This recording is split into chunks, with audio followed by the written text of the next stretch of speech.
ಎಲ್ಲರಿಗೂ ನಮಸ್ಕಾರ. ಈ ವಿಡಿಯೋದಲ್ಲಿ ಪ್ರಾವಿಷನ್ ಫಾರ್ ಟ್ಯಾಕ್ಸೇಷನನ್ನು ಫಂಡ್ ಫ್ಲೋ ಸ್ಟೇಟ್ಮೆಂಟಲ್ಲಿ ಹೇಗೆ ಟ್ರೀಟ್ ಮಾಡಬೇಕು ಅಂತ ತೋರಿಸ್ತೀನಿ. ಪ್ರಾವಿಷನ್ ಫಾರ್ ಟ್ಯಾಕ್ಸೇಷನ್ ಅನ್ನೋದು not exactly a current liability.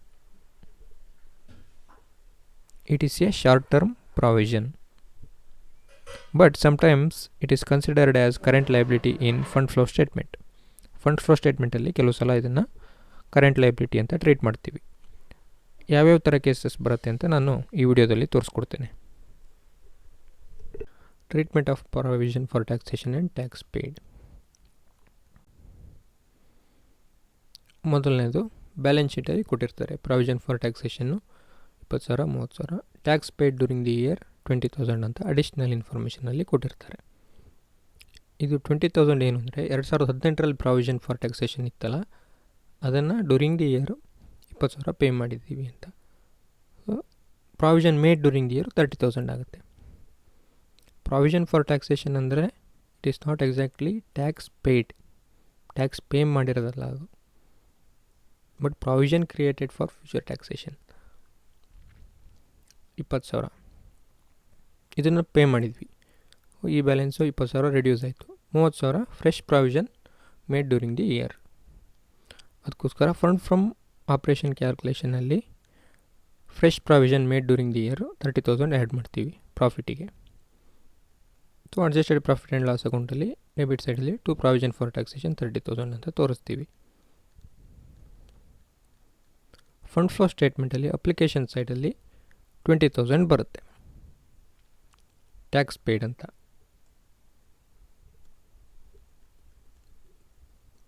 $20,000 ಯಾವುದು ಗೊತ್ತಾಯ್ತಾ ನಿಮಗೆ? Tax paid during the year 20,000. ಇದು ಒಂದು ಕೇಸ್ ಆಯಿತು. ಎರಡನೇ ಕೇಸ್ ನೋಡೋಣ. ಪ್ರಾವಿಷನ್ ಫಾರ್ ಟ್ಯಾಕ್ಸೇಷನ್ ಬ್ಯಾಲೆನ್ಸ್ ಶೀಟಲ್ಲಿ ಕೊಟ್ಟಿರ್ತಾರೆ. Tax paid during the year 15,000 ಅಂತ ಕೊಟ್ಟಿದ್ದಾರೆ. 20,000 ಇತ್ತು, 15,000 ಪೇ ಮಾಡಿದ್ದಾರೆ, 30,000 ಮತ್ತು ಬ್ಯಾಲೆನ್ಸ್ ಉಳ್ಕೊಳ್ತು. ಅಂದರೆ 25,000 ಫ್ರೆಶ್ ಪ್ರಾವಿಷನ್ ಮಾಡಿದ್ದಾರೆ ಅಂತ ಆಯಿತು. 20,000 ಪ್ರಾವಿಷನ್ ಇತ್ತು, 15,000 ಟ್ಯಾಕ್ಸ್ ಪೇ ಮಾಡಿದ್ದಾರೆ, ಮತ್ತು 30,000 ಬ್ಯಾಲೆನ್ಸ್ ಉಳಿತು. ಅಂದರೆ 25,000 ಫ್ರೆಶ್ ಪ್ರಾವಿಷನ್ ಮಾಡಿದ್ದಾರೆ ಅಂತ ಅರ್ಥ. ಅದು ಹೇಗೆ ಅಂತ ಇಲ್ಲಿ provision for taxation ledger account ಮಾಡಿ ನಾವು ತಿಳ್ಕೊಬೇಕು. Provision for taxation account by opening balance 20,000, to bank 15,000, tax paid to closing balance 30,000. ಇದರ ಬ್ಯಾಲೆನ್ಸಿಂಗ್ ಫಿಗರು ಬೈ P&L 25,000. 25,000 ಇದು ಬ್ಯಾಲೆನ್ಸಿಂಗ್ ಫಿಗರು. ಇದು ಏನು ಅಂದರೆ fresh provision made during the year. To by opening balance 20,000, to bank 15,000, to closing balance 30,000, by P&L 25,000. 45,000 minus 20,000 25,000. ಇದು balancing figure.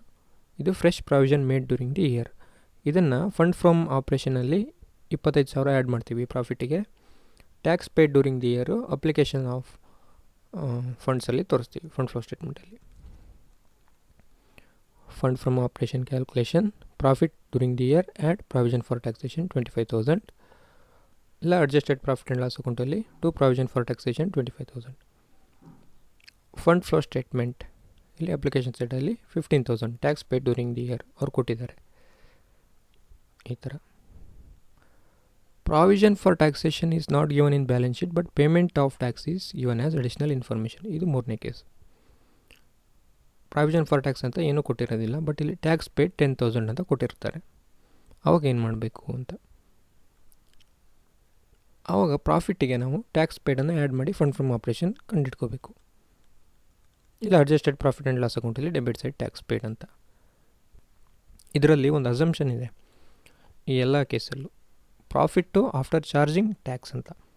ಅವ್ರು ಕೊಟ್ಟಿರೋ profit after charging tax ಅಂತ ನಾವು ತಿಳ್ಕೊಬೇಕು. ಇಲ್ಲ ಸಮ್ಟೈಮ್ಸ್ ಅವ್ರು ಕೊಟ್ಟಿರ್ತಾರೆ profit is not after charging tax, profit is not after charging taxation. ಆವಾಗ ನಾವು ಈ ಥರ ಅಡ್ಜಸ್ಟೆಡ್ ಪ್ರಾಫಿಟ್ ಆ್ಯಂಡ್ ಲಾಸ್ ಅಕೌಂಟಿಗೆ ಇಲ್ಲ ಫಂಡ್ ಫ್ರಮ್ ಆಪ್ರೇಷನ್ಗೆ ಕಂಡುಹಿಡಬೇಕಾದ್ರೆ ಆ್ಯಡ್ ಮಾಡೋ ಅವಶ್ಯಕತೆ ಇಲ್ಲ.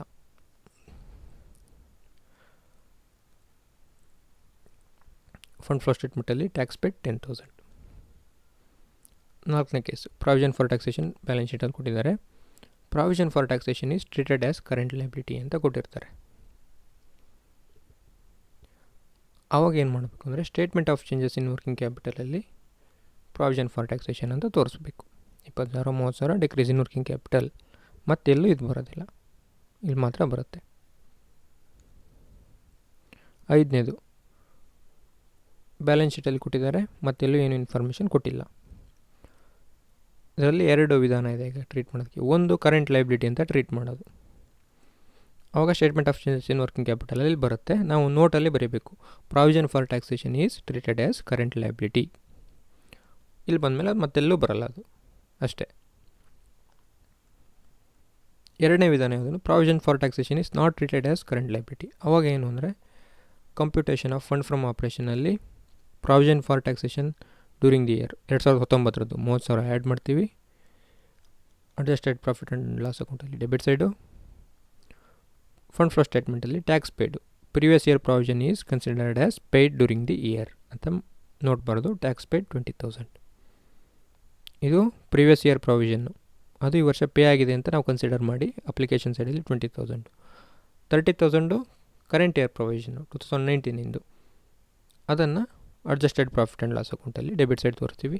ಇಲ್ಲಾಂದರೆ ಫಂಡ್ ಫ್ರಮ್ ಆಪ್ರೇಷನಲ್ಲಿ ಪ್ರಾಫಿಟಿಗೆ ಆ್ಯಡ್ ಮಾಡ್ತೀವಿ. ಇದು ಪ್ರಾವಿಷನ್ ಫಾರ್ ಟ್ಯಾಕ್ಸೇಷನಿನ ಅಡ್ಜಸ್ಟ್ಮೆಂಟ್ಗಳು. ಇದು ನಾನು ಸಾಮಾನ್ಯ ಕ್ವಶನ್ ಪೇಪರ್ ಪ್ರಾಬ್ಲಮ್ಗಳಲ್ಲಿ ಕೊಡ್ತಕ್ಕಂಥ ಕೇಸ್ಗಳನ್ನೆಲ್ಲ ತೆಗೆದು ಇದೊಂದು 5 ಕೇಸನ್ನು ಮಾಡಿದ್ದೀನಿ. ನಿಮಗೆ ಇದು ಬಿಟ್ಟು ಇನ್ನೂ ಯಾವುದಾದ್ರು ಬೇರೆ ಥರ ಇದ್ದರೆ ನನಗೆ ವಾಟ್ಸಪ್ ನಂಬರ್ ಕೊಟ್ಟಿದ್ದೀನಿ ಡಿಸ್ಕ್ರಿಪ್ಷನಲ್ಲಿ, ಅದಕ್ಕೆ ಕಳಿಸಿ, ಇಲ್ಲಾಂದರೆ ಕಮೆಂಟ್ ಸೆಕ್ಷನಲ್ಲಿ ಹಾಕಿ, ನಾನು ನಿಮಗೆ ಹೇಳ್ತೇನೆ ಅದು ಹೇಗೆ ಮಾಡಬೇಕು ಅಂತ. ಮೊದಲು ನೀವು ಇದೆಲ್ಲದರಲ್ಲೂ ನೀವು ಪ್ರಾಬ್ಲಮನ್ನು ಅರ್ಥ ಮಾಡ್ಕೊಳ್ಳೋದ್ರಲ್ಲಿರುತ್ತೆ. ಮತ್ತು ಫೈನಲ್ ಅಕೌಂಟ್ಸ್ ಆಫ್ ಕಂಪ್ನೀಸ್ ಬಗ್ಗೆ ನಾಲೆಡ್ಜ್ ಚೆನ್ನಾಗಿರಬೇಕು. ಲೆಡ್ಜರ್ ಅಕೌಂಟ್ಸ್ ಹೇಗೆ ಪಾಸ್ ಆಗುತ್ತೆ, ಜರ್ನಲ್ ಎಂಟ್ರೀಸ್ ಏನು, ಇದೆಲ್ಲ ನಾಲೆಡ್ಜ್ ನಿಮಗೆ ಚೆನ್ನಾಗಿದ್ದರೆ ಫಂಡ್ ಫ್ಲೋ ಸ್ಟೇಟ್ಮೆಂಟ್ ಮಾಡೋದು ಭಾಳ ಈಸಿ. ಪ್ರಾಬ್ಲಮನ್ನು ನೀವು ಅನಾಲಿಸಿಸ್ ಮಾಡಬೇಕು.